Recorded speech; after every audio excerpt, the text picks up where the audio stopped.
Hello, friends, and welcome to another episode of the This Is Gonna Hurt podcast with Jay Gordon Duncan. And if you're wondering why the J, the answer is, I'm not a bagpipe player. And if that joke doesn't make any sense, I encourage you to check out episode 0, where I explain that joke, as well as the purpose of the This Is Gonna Hurt podcast, where we talk about faith, family, fitness, finances, and sometimes fun.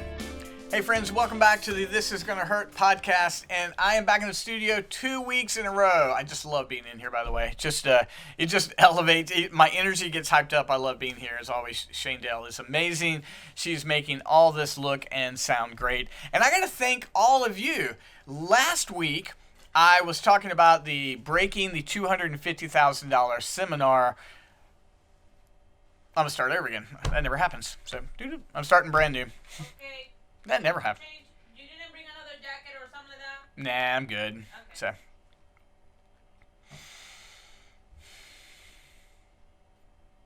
Hey friends, welcome back to the This Is Gonna Hurt podcast. Thank you so much. I'm in the studio again. That means it's going to look and sound better. Thank you, Shane Dell, for all your hard work. And thank you guys, because last week I basically did an entire episode promo for the Breaking the $250,000 seminar that I had on the 16th. I also squeezed in a fun story about meeting Ace Frehley, neither here nor there. Ask me about it if you haven't heard that one. But I basically promoted the seminar, but I also talked about the value of educational seminars, that if you are continually reading, if you're in a coaching program, if you're signing up for seminars and conferences, you will get better and you will get closer to your goals. So 2 thank yous. Thank you for watching and liking and commenting on that episode. And then thank you for showing up to the seminar. I mean, what a blast. I always have a great time in those seminars because it's not just me or someone else talking blah, blah, blah. You guys are there. You're asking questions. You're in the chat.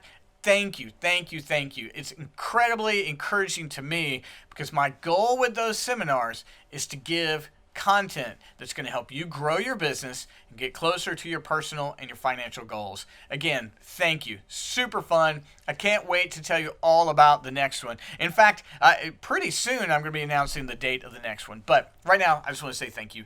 I will never take for granted that you like, comment, or watch anything. So thank you so much. Now, I do want to harken back to the seminar for just a minute because I know that not all of you were there. And then this is also one of those breakouts that I think is worth what I'm doing here and worth your attention. When I was walking through the steps to help you break $250,000, my first step, my first point was the importance of branding. Now, branding has a bunch of different definitions, right? But I created my own definition, as I will, and I think it works. I think branding is the consistency in which you represent yourself and your business. Branding is the consistency in which you represent yourself and your business. Now, a logo is part of branding. A slogan is part of branding. Your colors are part of branding. Listen, I'm sitting here and I've got capitalized on my phone, on my mug, and I think I was even wearing a shirt today. I didn't plan it that way. All of that is part of branding, but that's not branding. Branding is the consistency in which you present yourself and your business. Branding is way bigger than your logo. And so what I'm going to talk about is I'm going to talk about 3 mistakes that I made in branding, because I want you to avoid these mistakes so that you can skip right over them and go straight to success or get closer to success. But remember, my definition is the consistency in which you present yourself and your business. That's how you look. That's how you speak. It is the colors of your business. It is the logo of your business. It is the impression that people get when they interact with you or your business. All of that makes up your brand.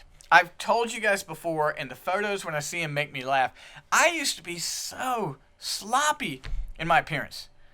I had curly hair that was out of control, always an untucked shirt, baggy jeans. And again, if that is your style, rock and roll. But I got to the point that I looked at it and I'm like, you're sloppy and you can't walk into any room you want. You see, I wanted to be in the room of people that I could learn from, And that means I needed to present myself in a way that needed to be respectful. And then I also wanted to present myself in a way that elicited respect. You figure out what that is for you. I'm not going to tell you what mine has to be yours. But I decided for I wanted to be more clean cut. That most of the days of the week, I'm going to wear a coat. And if it's on the weekend and I'm going out, I'm a lot less sloppy than I used to. I'm a lot less than I used to be. That's part of my brand. How I speak. The way I interact with others. Slogans, logos, capitalize your best, all of that. It's the consistency in the way you present yourself and your business. So I want to share 3 mistakes that I made in our branding. They may be mistakes that you're in the middle of, and I want you to hop right out of them, or maybe you didn't make them, but one way or the other, I think it's going to be helpful because we went through a rebranding, and that's going to be part of what I talk about in the story because we had to fix it. So let me hop right in. Here is the first mistake that we made in our branding, and I want you to avoid it. You ready? Here's the first mistake. We fell in love with our first idea. We fell in love with our first idea. Now, maybe your first idea is phenomenal. Ours wasn't. When I say ours, I used to have a business partner. And when I remember the meeting, we were sitting at the Starbucks in Fredericksburg at South Point. It's where my daughter works at now. We're sitting across the table. And we had decided that we were going to start this marketing and coaching business. And we each were sitting there. We had pieces of paper, and we didn't know what to call the company. So a helpful exercise is to throw out words that are associated with what you do, and then maybe you can form a company out of it. And so both of us had planted churches. He had worked in NASCAR. I had worked in the medical field. We'd done a bunch of different things. And we knew we wanted to help people grow their businesses because we were starters and growers. That's who we were. So we're throwing out words like that: starting, growing, entrepreneurship, concepts, revenue, profit, and we're just going. I mean, it's a good exercise, right? If we had a whiteboard, we would written them all up there. But we're sitting in Starbucks, we're writing them on a piece of paper. And somewhere, and we heard in the back of our minds, concept and profit, one of us, I don't remember if it was me or if it was him, we said, that's it. Concept to profit. Concept to profit. CONCEPT to profit. Concept to profit. We're going to help people take their ideas and grow revenue and make money on it. That seemed like such a great idea. The name of the company explained who we were, right? Guys, it's terrible. It's awful. When I said concept, people were like, what? What is that word? And I have a habit, this is my own fault, I have a habit of reducing things to their letters. I was like, CTP, that's fantastic. When I was pastor of Evident Grace, we just called it EG. When I was pastor of Sovereign King, I just called it SK. Now, thankfully, I just called the company Capitalize. I gave that up. But I was like, concept to profit, CTP, this is fantastic. And we dove right in. Here's some things we did not do. We did not ask anybody what they thought of it. We were in love with our own idea. We just thought CTP was great, concept to profit. We had a logo design, which I look back on now, which was not great for a marketing company. It was fine. Paid too much money for it. And then we just went with it. We had our ribbon cutting, concept to profit, CTP. And I should have realized there were problems sooner when even my own business owner would get CTP, CPT backwards. And when I explained it to people, they'd be like, what is it? Concept to profit. And then people started saying CTP, CPT, PCP, like no one, like what is the name of your company is what people would ask me. Concept to profit or CTP? It was a mess. It was a good start, guys. We put a lot of energy behind it. It did speak to who we were, but I had to spend too much time explaining. And if I have to spend too much time explaining, it's not a great idea. And you know what? We just need to die to it. We should have taken it, run it by a couple of people. I think we did later on before it was too late. We didn't get great feedback. And what was the problem? We were in love with our first idea. We just were. Don't fall in love with your first idea. A clever name is not a business. A clever name is not a business. It's just not. I know people who have an idea of a name, create a business around it, and most of the time they don't work.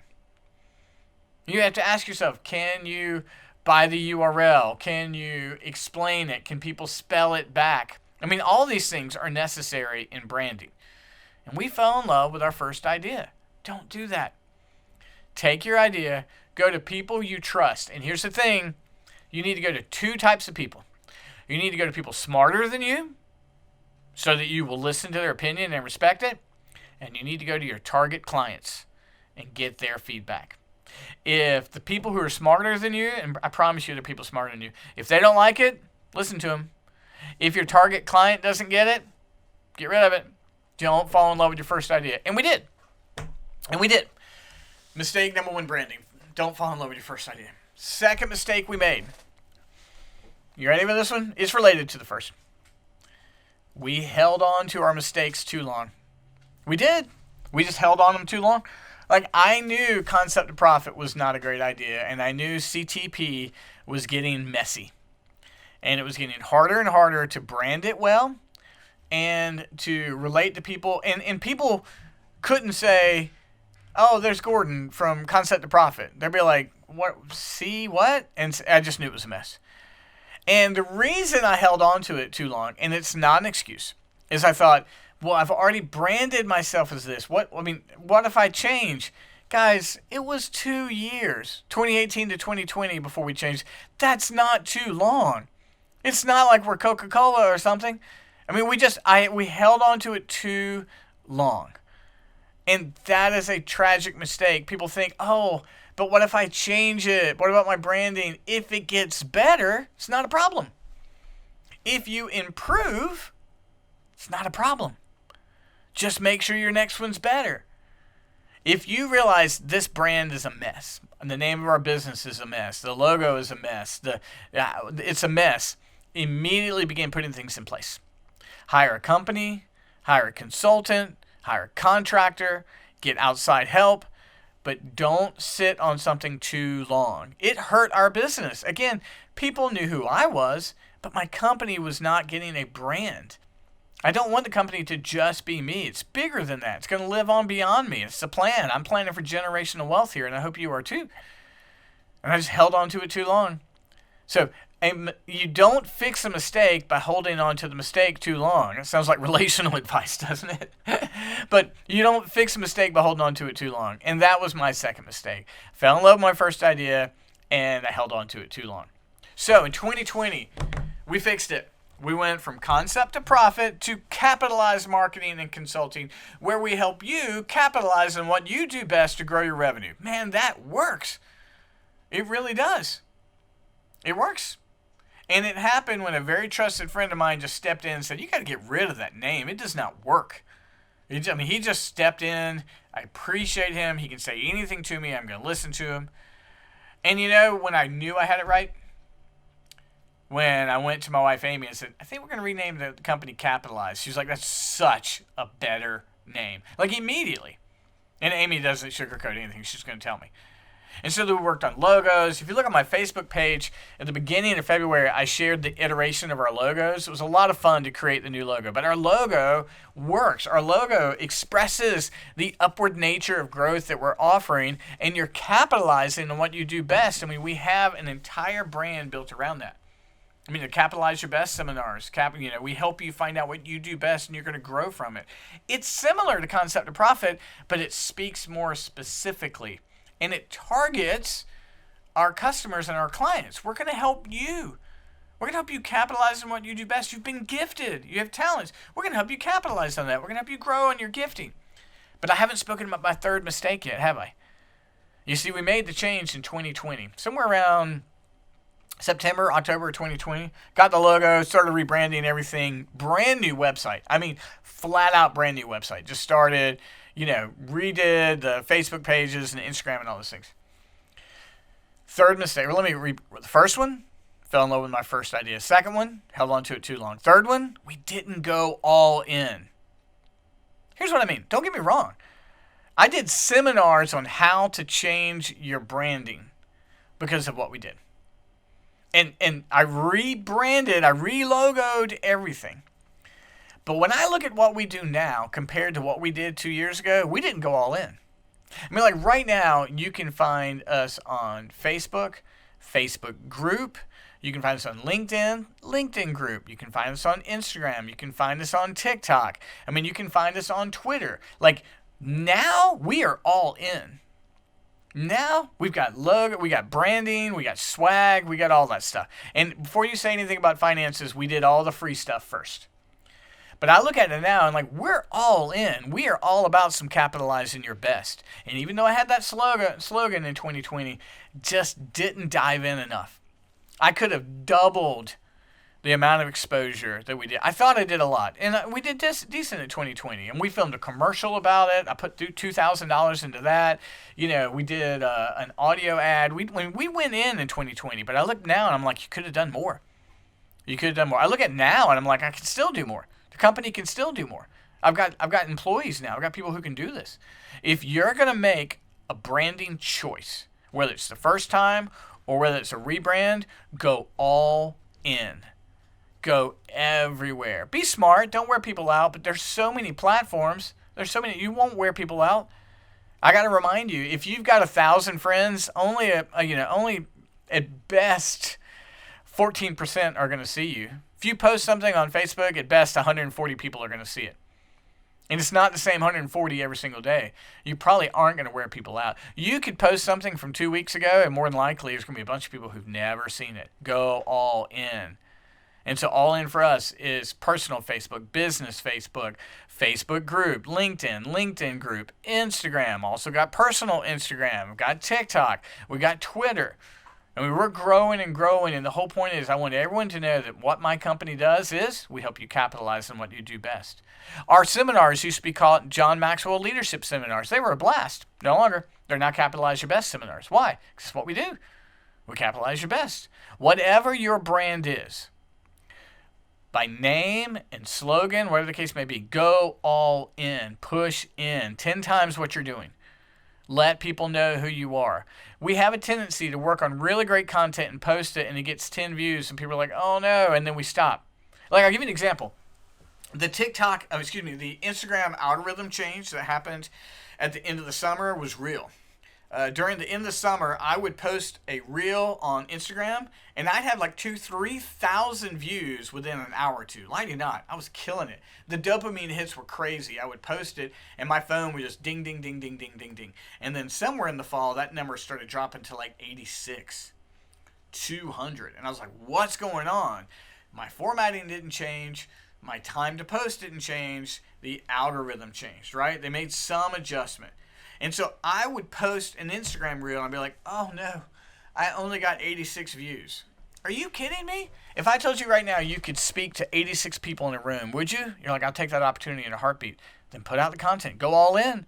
Go all in. Go all in on your branding and the representation of your brand. Be consistent in who you are and what your company's about, and go all in. So guys, those were the 3 mistakes I made. Those are the ones we talked about in the seminar, and you're going to hear me talking about them a lot going forward. But don't fall in love with your first idea. Don't wait too long when you've made a mistake. And 3, go all in. Don't hesitate. Let everybody know who you are and be consistent and keep it up.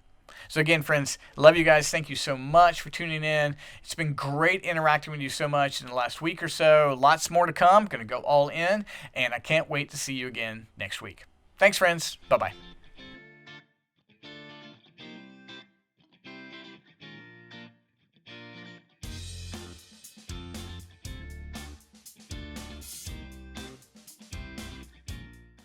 How do you shorten the time it takes to buy a car? Car buying just got easier. Pohanka365.com lets you complete as much or as little of the car buying process online. Pohanka365.com. Car buying simplified. Anytime, anywhere. Small business owners, you should be praised for wanting to grow your business. That's a good thing, and not everybody has the guts to do it. As a business owner myself, I know you've overcome obstacles that people don't even know about. Hi, my name is Gordon Duncan, the owner of Capitalized Marketing and Consulting, and I want you to know that if your business hasn't grown like you want it to, it's not your fault. If it's not COVID getting in the way, it's ridiculous things like changing social media algorithms. You're right in thinking that very few people are doing small businesses any favors right now. But Capitalize Marketing and Consulting is here to help. We've created a 90-day course that is guaranteed to grow the revenue of your business. It will give you the tools that you've been looking for, and as a certified coach, I will be with you along the way. If you would like to learn more about our program, just visit CapitalizeYourBest.com and get started enjoying the success you deserve. Again, that's CapitalizeYourBest.com, and I can't wait to celebrate all you accomplish.